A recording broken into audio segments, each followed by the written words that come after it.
आज गोटे पप्पू भाई सपोर्टर देखागला अजब जुक्ति बाढ़िले जे आम पप्पू भाई भुवनेश्वर आसुँच मैंने आज पूरा सारा ओडिशा पूरा खिलबिली हम मुझे गोटे प्रश्न भी करी पप्पू भाई कौन भावना ये संविधान खतरार अच्छी आउ संविधान को पूरा छेड़खानी करा मुझे भाई संविधान को छेड़खानी कौ अमल होता कहीपर देश में इमरजेंसी लगे संविधान को छेड़खानी करी माने नेता मान जेल पूरी कौन सरकार टे कहीपर जो कह भारत जोड़ यात्रा भारत को भांगी किए भारत को अधा चाइना को देता किए पाकिस्तान को दान करता किए यहीटा टिप्पणी दब द्वितीय कथा आ तुम जो कहूच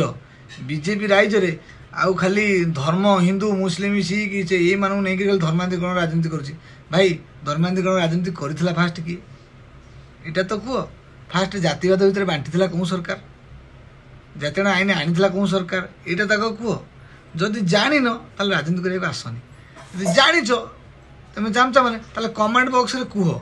भारत को तोड़ी किए आउ जो मैंने कहते जय संविधान संविधान खतरा अच्छी संविधान को खतरा पकईकि नेता मान जेल पूरी किए आउ बंध्याकरण योजना रे अधा हिंदू मान बंध्याकरण योजना करथिला किए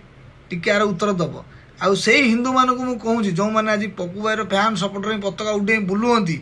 भाई तुम मोर डायरेक्ट प्रश्न राम मंदिर उपर रामर तुम काल्पनिक कहीकि सुप्रीमकोर्ट जाइला कौन सरकार ये उत्तर दब।